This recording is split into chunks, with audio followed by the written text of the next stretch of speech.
Scott Satterfield is primed for success in year one. Just look at what a former Bearcats head coach did in 2022 in his first season at LSU. Are Locked On Bearcats, your daily podcast on the Cincinnati Bearcats, part of the Locked On Podcast Network, your team every day.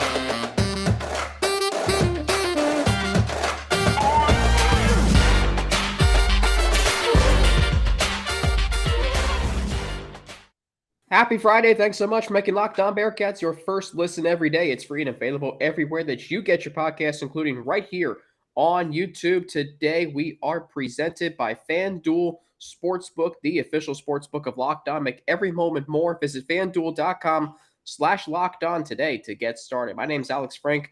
I'm your host each and every day here on Locked On Bearcats. We're, of course, part of the Locked On Podcast Network, your team every day. So, I had this guest on last year a lot during NFL draft season because both Cincinnati and LSU had star cornerbacks who were projected to go in the top 5, and that ultimately happened.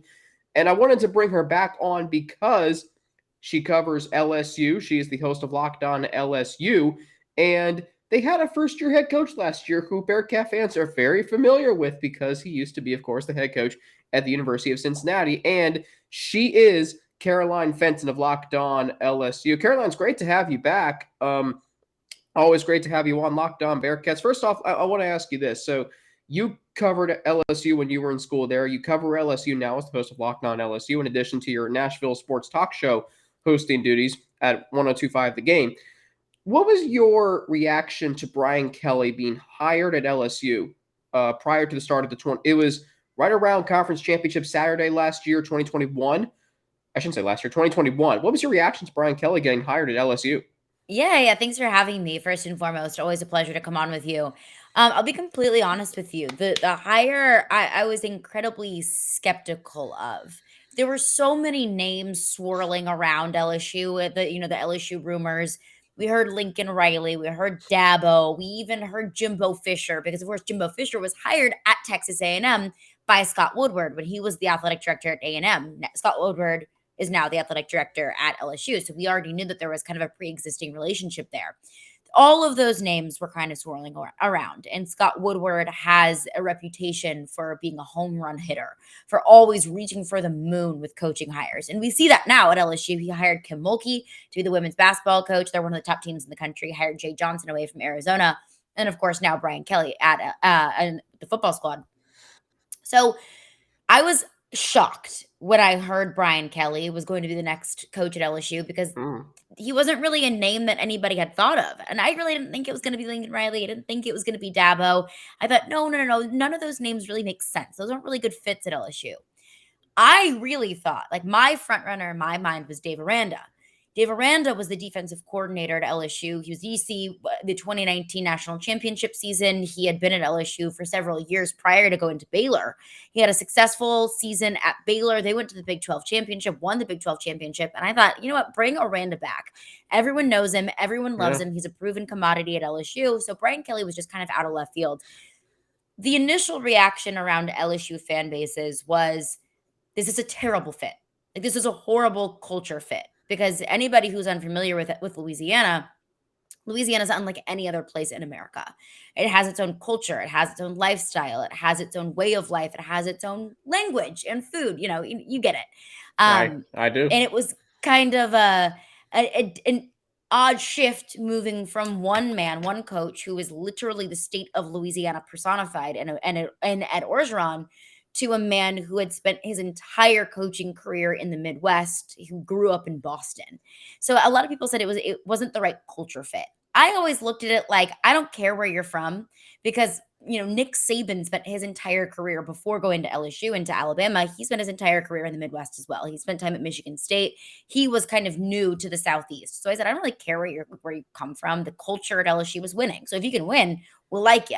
But admittedly, I was incredibly skeptical of it. It felt kind of like a forced fit. But obviously, now year one is behind us. LSU beats Alabama in year one, wins the SEC West, goes to Atlanta, and has a 10-win season.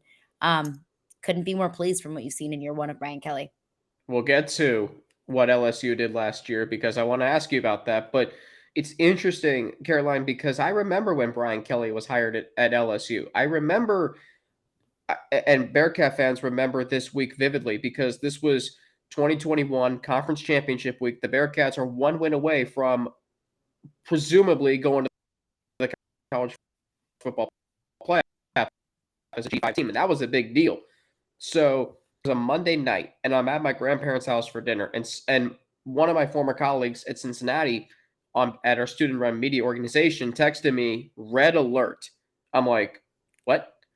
And he said, "Brian Kelly's leaving Notre Dame," and I'm like, "Oh boy." So you're frantically checking Twitter and ESPN, if you're me, for updates throughout the week.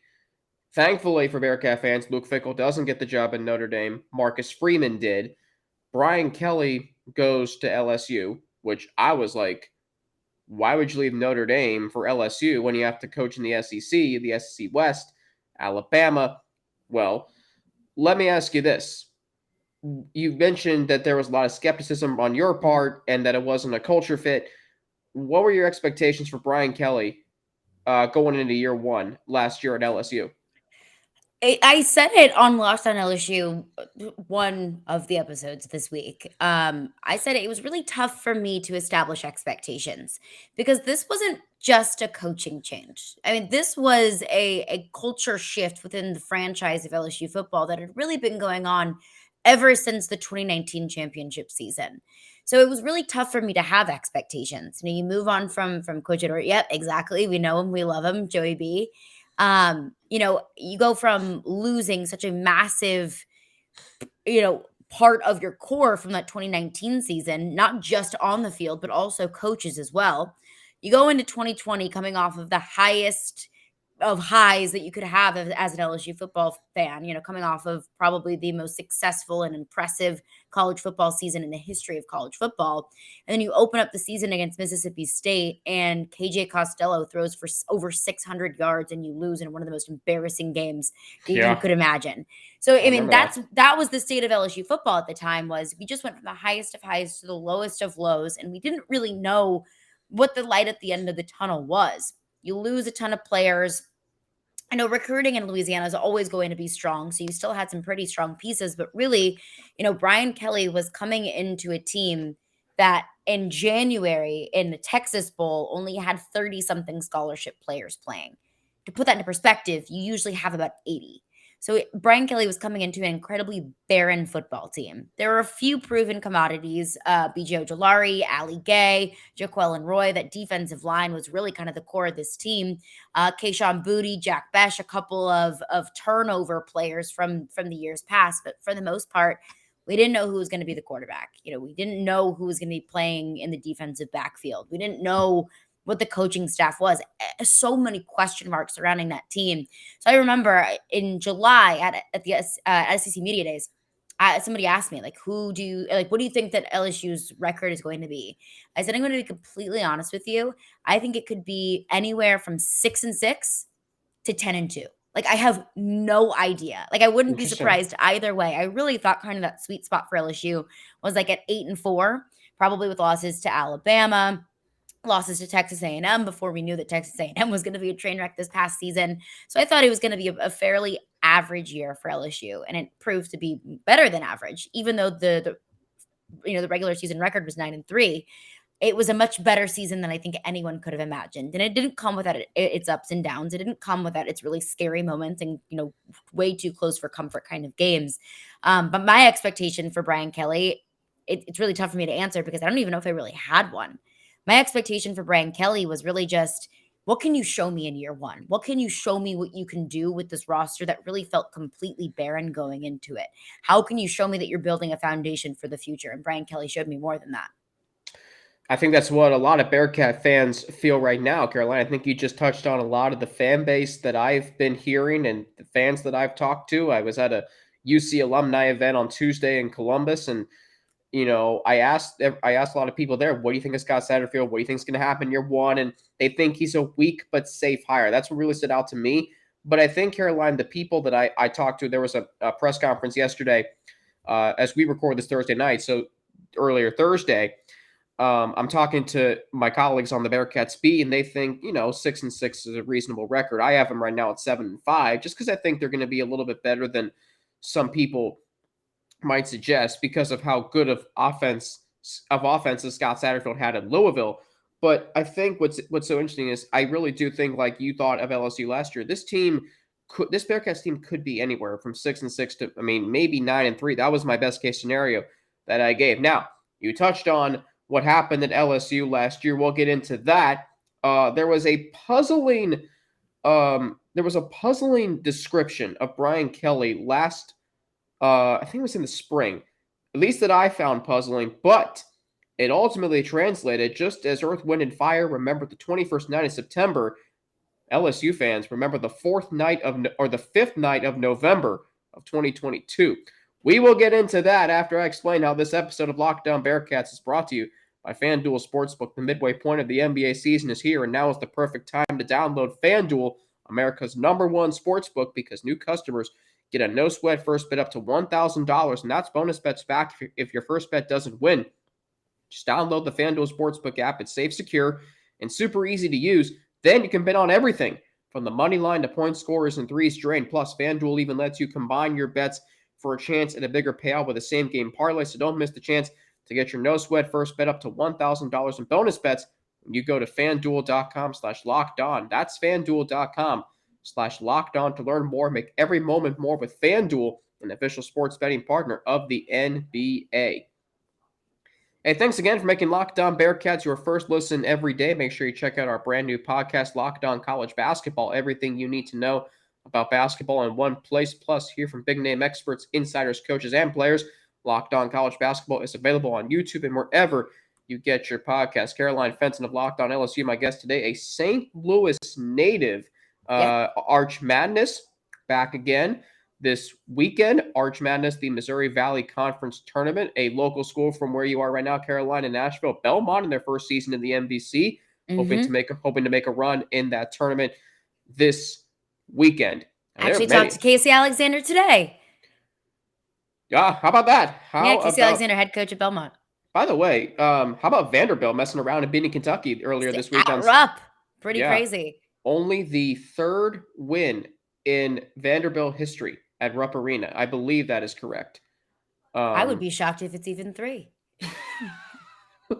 You know what's interesting? I said to someone yesterday, I don't mean to get off topic here, but Kentucky won the national title in 2012, and I think they only had 2 losses in the regular season. Indiana by 1 point, Vanderbilt in the SEC championship game. And it's great to see, and because you're in Nashville, it's great to see Vanderbilt back relevant as a college basketball program. It really is. Maybe the Tennessee-Vanderbilt rivalry comes back a little bit this in the next few years. I would love to see that. But Going back to Cincinnati and LSU, you and I did a show last April, and because you wanted to have me on your show to talk about Brian Kelly, who I am still a fan of. And I know a lot of Bearcat fans still have a lot of animosity towards him. I really don't know why. The Bearcats exercised those in Notre Dame in 2021. I was at that game. But what was puzzling, Caroline, was the description of Brian Kelly, CEO of practice. Yeah. So I wanted to ask you, what was meant by that? And did that expectations in 2022? So what we mean by that is the way that Brian Kelly structured practice was exactly like that. It was very structured. It was very calculated. It was planned and it was organized. And Brian Kelly had a very concrete black and white way that he wanted practice to go. It was timed perfectly. He had every single member of the staff, every single member of the team in certain areas and certain drills up to a certain second. And then once that second hit, it was, you were constantly moving. Wow. It was efficient. We came from in the Ed Orgeron era, and I don't want to talk about, the Brian Kelly era is great and the Coach O era was horrible. The Coach O era obviously, brought us a national championship, and I don't want to badmouth him, but the Coach O era with practice, it was almost like a very old school way of doing practice. They were like 3 or 4 hours long. It wasn't very regimented. It was very, it was very tough and hard nosed and, oh, you're hurt, doesn't matter. Keep going, keep pushing yourself. So I think that the Coach O era wasn't organized enough. It was kind of, it was very unorganized and it wasn't very calculated. And you could tell after that 2019 season, Ed Orgeron kind of took his foot off the gas. Like he went into practice with no plan whatsoever, with no vision for the team whatsoever. Whereas you go to the Brian Kelly era, and it was so regimented and it was so calculated. And I think we kind of saw that come to fruition in the regular season that LSU really didn't struggle with injuries too much, at least soft tissue injuries. Unfortunately, LSU lost Mason Smith, defensive lineman, in the first game of the season to an ACL tear. But those are just kind of those wacky, weird things that you can't control. In terms of soft tissue injuries, LSU really didn't suffer too badly because Brian Kelly was so calculated in practice to make sure that those guys weren't pushed too hard in practice. And he evaluated the injuries in practice very well. And those were all calculated very much. It was like everything was thought through so intently that he felt like the CEO of practice, that he had control of that football team. That's a critique that I had. I know a lot of other LSU football fans and other, pundits who cover LSU football. It's a critique that they had of Ed Orgeron, and he just didn't feel like he had any sort of control over the locker room, any control of the game, any control of practice. And we saw a big shift there where Brian Kelly really tightened up the culture.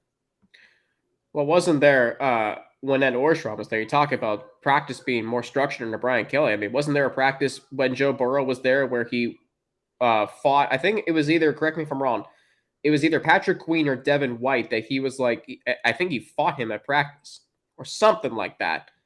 So, I don't know about that. Maybe, possibly, or he threatened to do something.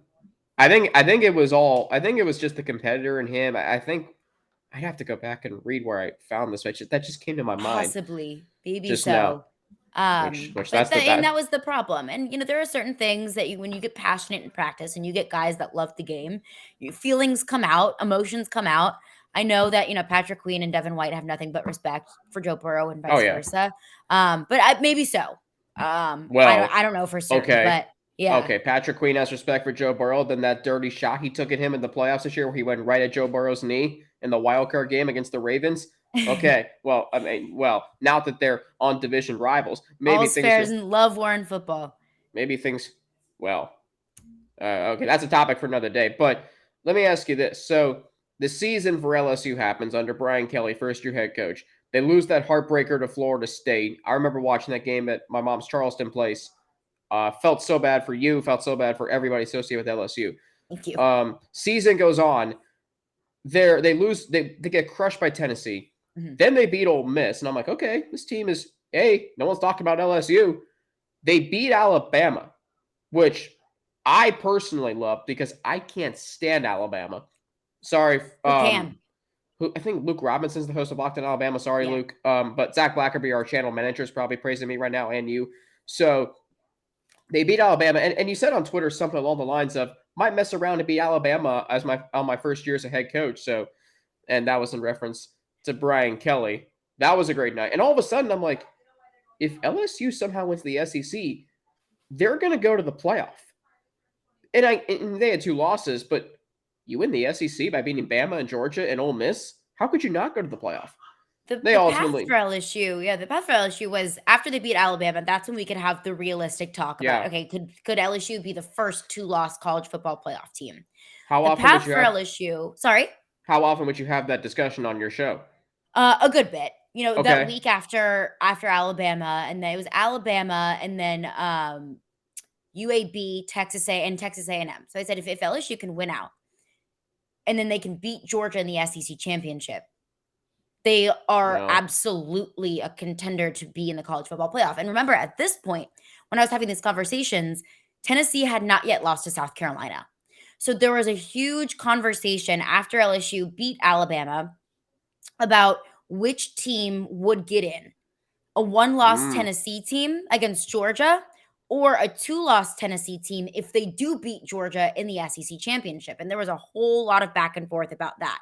And I argued, yes, LSU had 2 losses, but a win against Georgia in the SEC championship would be the best win in all of college football. And you can't argue anyone otherwise because Georgia was the number 1 team in the country in that time. And remember, Georgia at that time had beaten Tennessee, who going into that game, Tennessee was the number one ranked team in the country.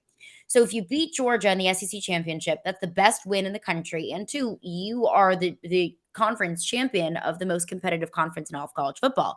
So I thought LSU, as long as they can win out, they have a strong resume for the college football playoff. Then Tennessee loses to South Carolina. And I thought, okay, all LSU has to do is win out.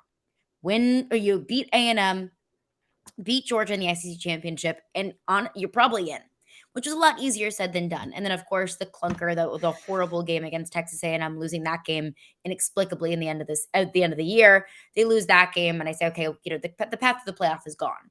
Can you at least just win the SEC championship? And of course, 50-30 final score against Georgia in the SEC championship. Georgia was just that good. But yeah, there was at one point in the season a legitimate path to the playoff. So from a Bearcats perspective, with what LSU did last year in their first year under a new head coach, has that raised expectations for year 2? Absolutely. 100%. Because to me, I always view it in year 1 with that head coach in any program and any conference in America.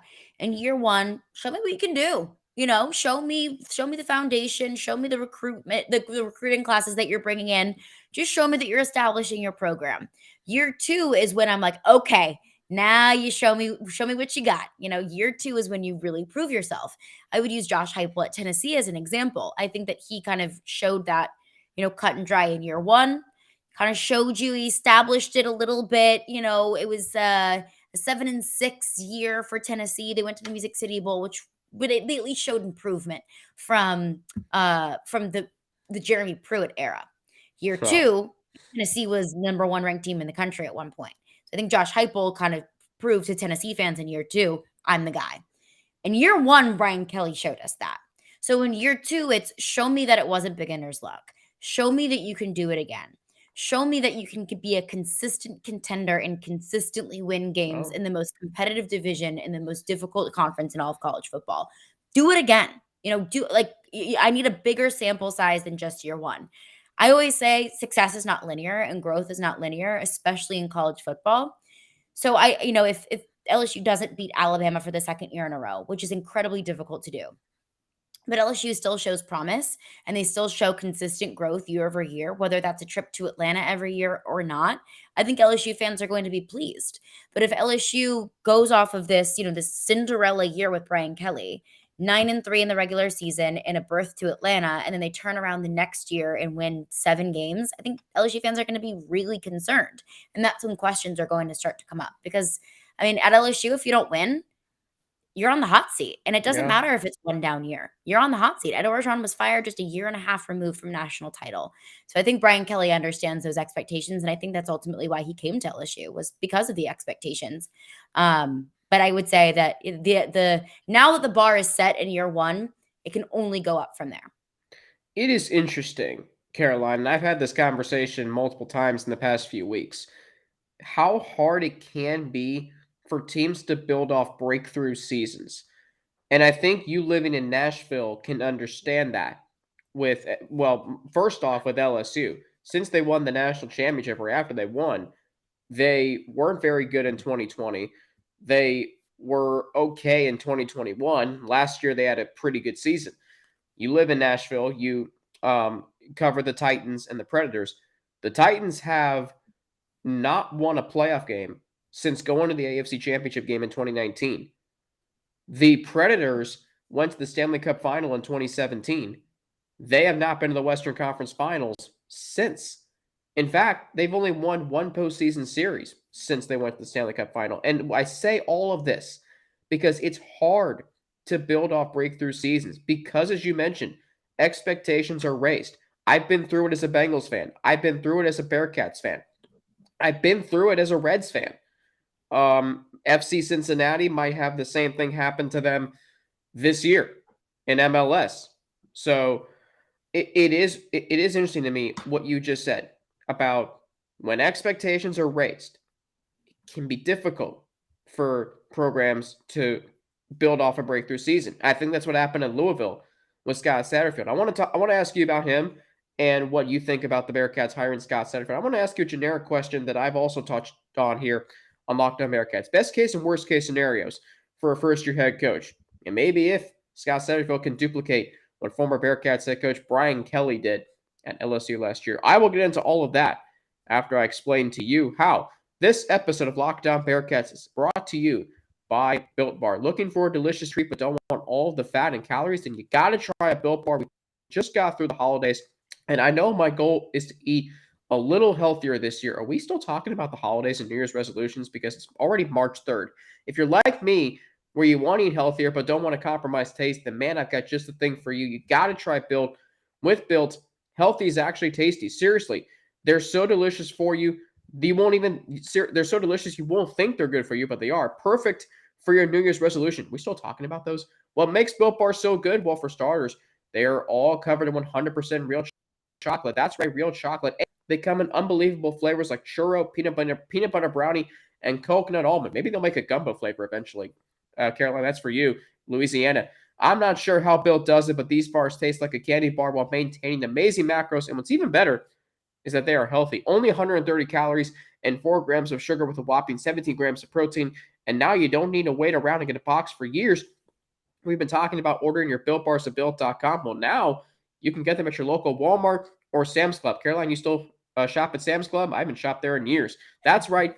Head to your nearest Walmart today, walk to the pharmacy section, and grab yourself a box of Built Bars. You can pick up a 4-bar box of cookies and cream, double chocolate, or coconut puffs. If you're close to Sam's Club, run in and grab a 13-bar box with arcade flavors, brownie batter, and churro. You can thank me later.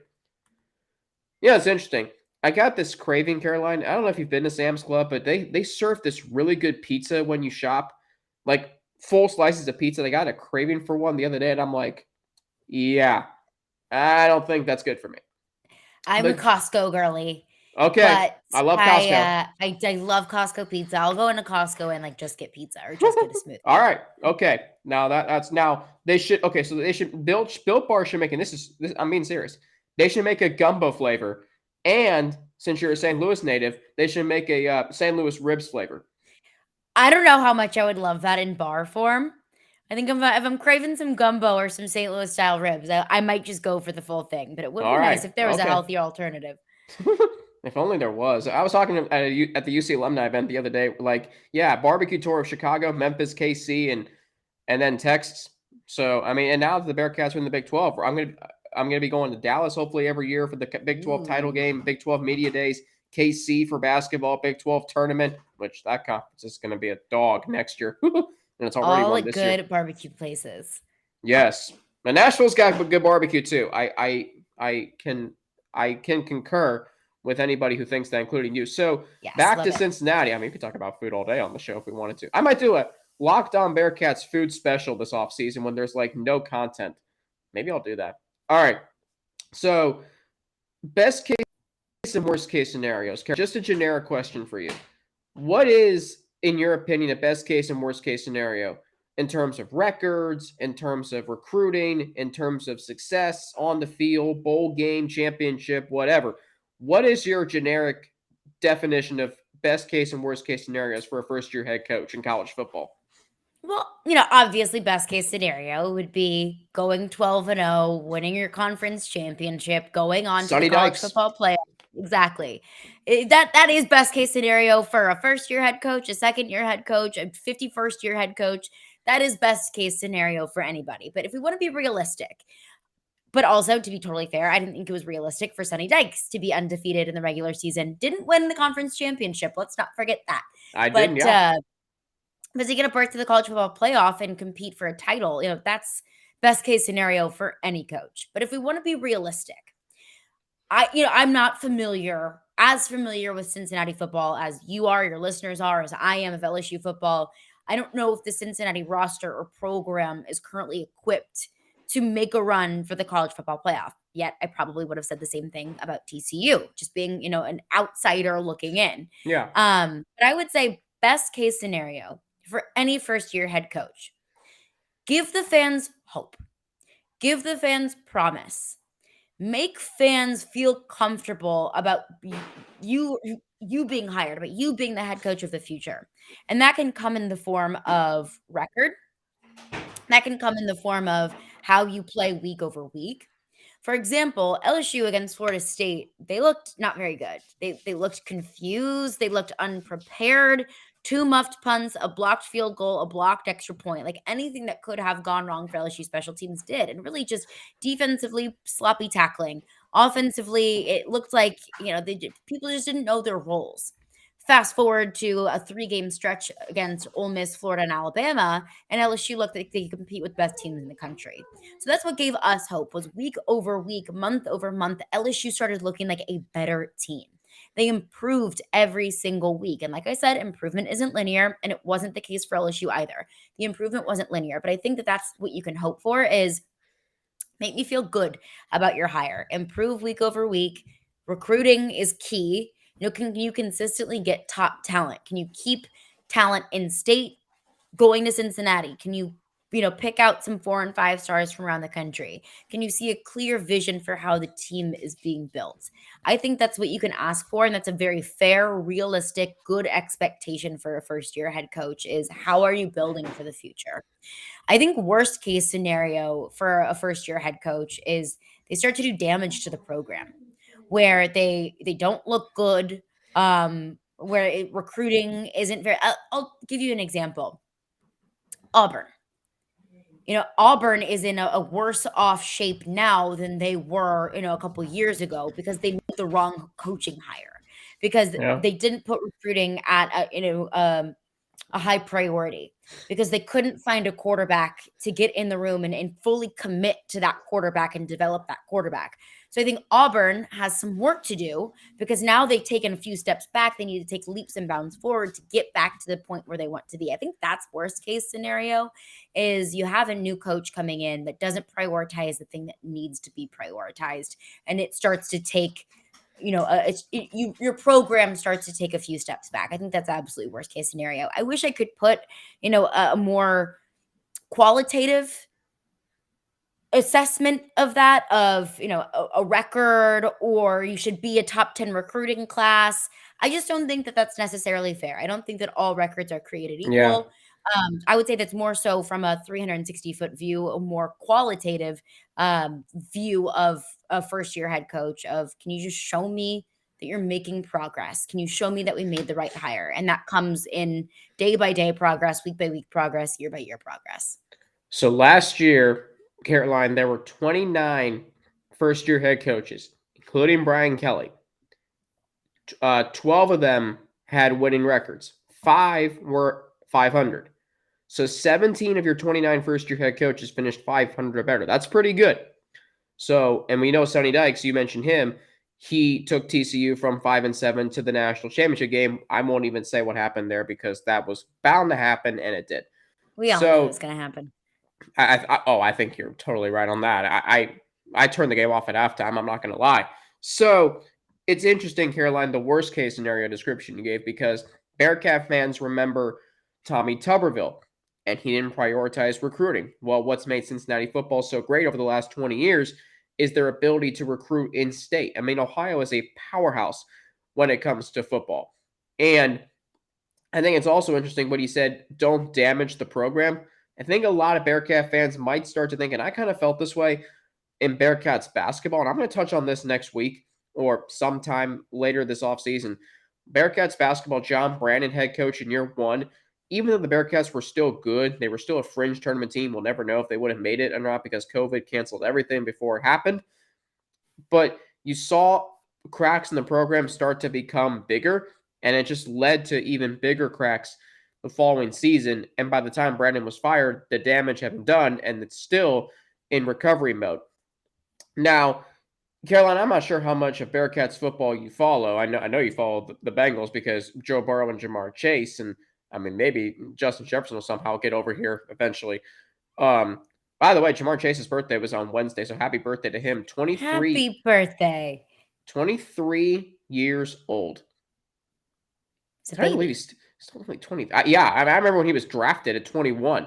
So he was going through the draft process, and he wasn't even legal enough to drink or buy a drink. I feel like he could have gotten around that, though.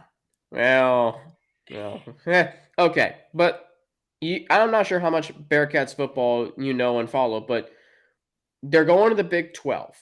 which is not the SEC, but it's still a pretty good conference. I mean, TCU went to the playoff. K-State won the Big 12 championship. So, what do you think Scott Satterfield, he coached at your co-host Jared Stillman's alma mater, Yeah. Louisville. I'll ask you two questions. What's Jared's opinion of Scott Satterfield? Maybe I'll get him on the show eventually, because he's a Louisville grad, follows Louisville athletic. What's Jared's opinion on Scott Satterfield? What did he make of him during his time at Louisville? He If you've was asked ready him. to get him out of there. Yeah, and to be Okay. completely transparent, Jared's not a college football guy. He went to Louisville, but in our partnership, I was the college football girl. He was the NFL guy. He very much so follows the Okay. NFL much more closely. But I mean, even after that first game, he was ready to get him out of there. He was ready for something new. All So I right. don't think he's the biggest Scott Satterfield fan in the world, but that's also coming from a jaded Louisville fan. All right. Okay. Interesting.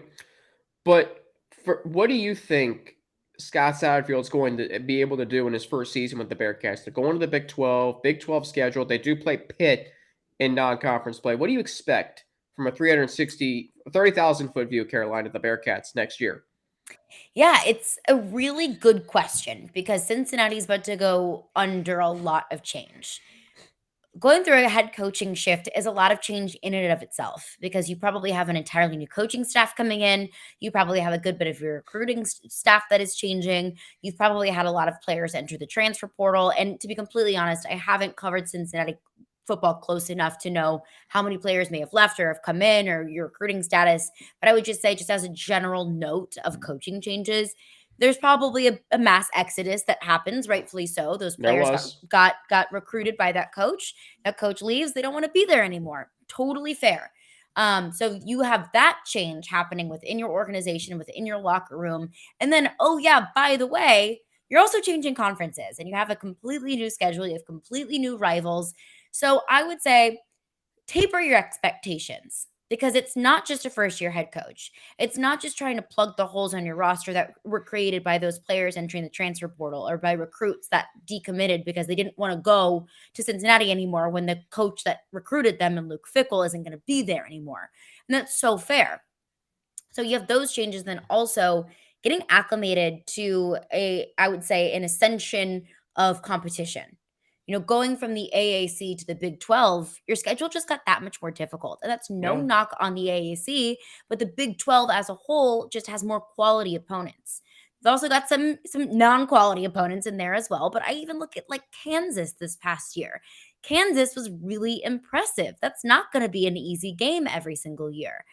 So your level of competition just increased. You're also going under a lot of change. I would say taper your expectations, and that's totally fair.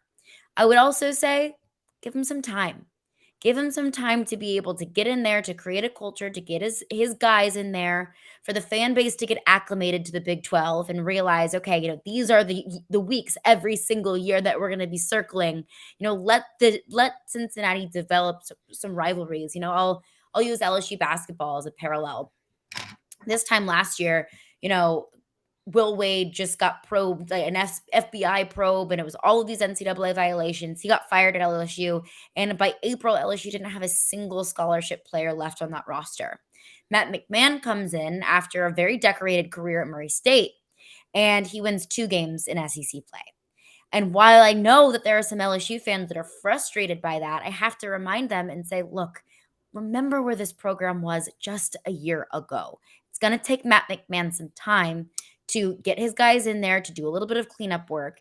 And while the state of Cincinnati football is nowhere near as much in Yeah. disarray as LSU basketball is at the moment, the same kind of sentiment I think is fair to apply to any team going through a coaching change, especially a team that's changing conferences. It might take a little bit of time to get acclimated. All right. Year 1, don't expect 10 wins. I don't think that's necessarily fair, but if you get it, hell yeah. Interesting. So you're saying, and this is my other question to you, you're saying that mass exodus of players and coaches is common when you have a coaching change at the Power Five level. Is that right? Totally. Because you bring in a coach, he wants to bring his guys in. He wants Yeah. his OC, he wants his DC. He wants his analyst. He wants his strength and conditioning coach. He wants his D-line coach. And it's no knock on the former coaching staff. You could have a fabulous offensive line coach, but the new coach comes in and he's like, look, I'm sorry, but you're not my guy. I want to bring my guy with me. And same thing with recruiting. Brian Kelly, for example. Brian Kelly retained only one former LSU coach, and that was Brad Davis, the offensive line coach, who served as the interim head coach at LSU whenever Ed Orgeron got fired. They love Brad Davis in the locker room. Those players love him. So Brian Kelly retained Brad Davis, and that was it. Brian Kelly retained some of the recruiting staff because he understood how important it was to have kind of a grasp on the heartbeat of recruiting in Louisiana, something that Brian Kelly never had. He retained some of the recruiting staff, but he also brought in some of his own guys. It's totally common to see a total overhaul of the program whenever a new coach comes in because he just wants his DNA to be part of it. The former coaching staff is out, the new coaching staff is in. He wants his own guys. She's the voice of reason, and that's why I brought her on today. Caroline Fenton of Locked On LSU. You can also find her on ESPN 102.5 The Game in Nashville, covering the Titans, the Predators, and they'll also talk about. I remember when in 2021 when I listened to Jared's show. And this is before you joined him, but he talked heavily about Tennessee basketball, and that was Rick Barnes after they lost to Oregon State, I believe, in the first round of the tournament. You can follow Caroline on Twitter at Caroline Fenton 1. And if there's any declarations I'm going to make, Caroline, it's that I hope the Bengals-Titans game is not the Sunday after Thanksgiving this year. And I hope that the Bearcats don't have a head coaching change in one of their two major sports on the same day. That's what happened last year. Oh, because boy. I would love to be in Nashville for the Bengals-Titans round 3 in Nashville. Hard to believe, third straight year the two teams are going to play in Nashville. So hope to make it there. Hope to see you there, and maybe the Titans will have things figured out by then. Here's hoping. Makes my job a lot easier. Yes. Very, very, very good. Caroline Fenton of Locked On LSU, thank you so much for joining Locked On Bearcats today. This will be on both of our podcast feeds, both Apple Podcasts and YouTube. So don't forget to, of course, subscribe to Locked On Bearcats on YouTube. And are you going to check out any of the SEC tournament action for basketball? Yeah, I'll be there every day. Every day. Yes. So our station is partnered with Bridgestone Arena. So I will be there doing my show live from 11 to 2 at Bridgestone Arena during the tournament. Really excited about it. One of my favorite arenas It's awesome. in the United States. No question about it, even though I have a bad memory from there. But Caroline Fenton of Locked On LSU, thanks so much for joining us. You have a great weekend, and we'll talk to you soon, all right? Stay well, and wishing you all the best. Awesome. Thanks, Alex. Appreciate you. Caroline Fenton of Locked On LSU, kind enough to join me today, and that is going to round things out for the week. Of course, we've got plenty of conference tournament action tonight. Thanks for making Locked On Bearcats your first listen of every day. For your second listen, check out our brand new podcast, Locked On College Basketball. Experts Isaac Shade and Andy Patton bring you everything you need to know on and off the court. Plus, excuse me, hear from big-name experts, coaches, and players throughout the basketball landscape. Locked On College Basketball is available on YouTube and wherever you get your podcast. We've got conference tournament action galore this weekend, including championships. There will be tickets punched to the big dance Saturday and Sunday. You've got the quarterfinals of the Hercules Tire Big South Championship later today. Charleston Southern, UNC Asheville, Northern and Bradley in the MVC quarterfinals, the first round of the CAA championship today. Good Lord, Monmouth and Hampton. Gardner-Webb, South Carolina Upstate in the Big South. Indiana State and Belmont in the MVC. The first round of the SoCon championship, the Citadel and Mercer. I spent a year in Macon, so polling for Mercer there. Campbell and Longwood in the Big South. Golly. First round of the Summit League championship tonight, North Dakota and Denver. Drake playing in the quarterfinals tonight of the MVC. My Lord. VMI Chattanooga in the Big South. Morehead State playing in the OVC Championship presented by United Fidelity Bank. Winthrop and Radford. BYU playing tonight in the second round of the West Coast Conference Tournament. Omaha, Kansas City in the Summit. Southern Illinois in the MVC. Tennessee Tech in the OVC. San Francisco in the West Coast. My goodness. Championships on Saturday and Sunday. You've got the OVC Championship on Saturday. it'll show me the it will show me the championships. Besides, I think the OVC is the only championship on Saturday, but let me confirm that. But my goodness, you've got the quarterfinals of the SoCon, second round of the CAA, semifinals of the Big South, quarterfinals of the Sun Belt. Echo does not need to be part of this. Semifinals of the Big South. My goodness. Quarterfinals of the Sun Belt, quarterfinals of the America East. You got college basketball galore. Semifinals of the Big South. If I didn't mention that already, golly, if I did. Quarterfinals of the SoCon. Quarterfinal, I mentioned that, of the Sun Belt. Semifinals of the MVC. And there is a championship game on Sunday. Just trying to find it. Quarterfinals of the Sun Belt. Semifinals of the Northeast Conference, Sacred Heart and Merrimack. My goodness. Quarterfinals of the Summit, quarterfinals of the America East. I know you're probably bored by right now and me. First round of the Big Sky, the OVC final, 8 o'clock on ESPN2 and ESPN Plus. Semifinals in the Northeast, quarterfinals in the Sun Belt, second round of the CAA. My goodness, quarterfinals of the Summit League, first round of the Big Sky, quarterfinals of the West Coast Conference. Those games always run so late Saturday. I think they're like 4 a.m. OVC on Sunday, that championship game. Sunday, you've got the semifinals of the Patriot League on CBS Sports Network. You've got the quarter of the CAA. You've got the Hercules Tire Big South Championship Final at 1 on ESPN2 and ESPN Plus. The Missouri Valley Conference Tournament Championship at 2 on CBS Sports Network. Quarterfinals in the CAA. The A-Sun Championship Final at 3 on ESPN2 and ESPN Plus. Semifinals of the SoCon Championship. Semifinals of the Sun Belt. Quarterfinals of the CAA. Quarterfinals of the Summit. Second round of the Big Sky. First round of the Southland. My goodness. So three championships on Sunday. The Missouri Valley Conference, the Big South, and then the A-Sun. So plenty of championships on those days. Wow. Thanks for making Locked On Bearcats your first listen every day. Have a great weekend. My name is Alex Frank of Locked On Bearcats, part of the Locked On Podcast Network, your team every day. I'm Alex Frank. Once again, I'm on Twitter at Frankie_Natty with 2 N's and an ATI. Instagram, AlexFrankNat_, and email, alex3frank@gmail.com.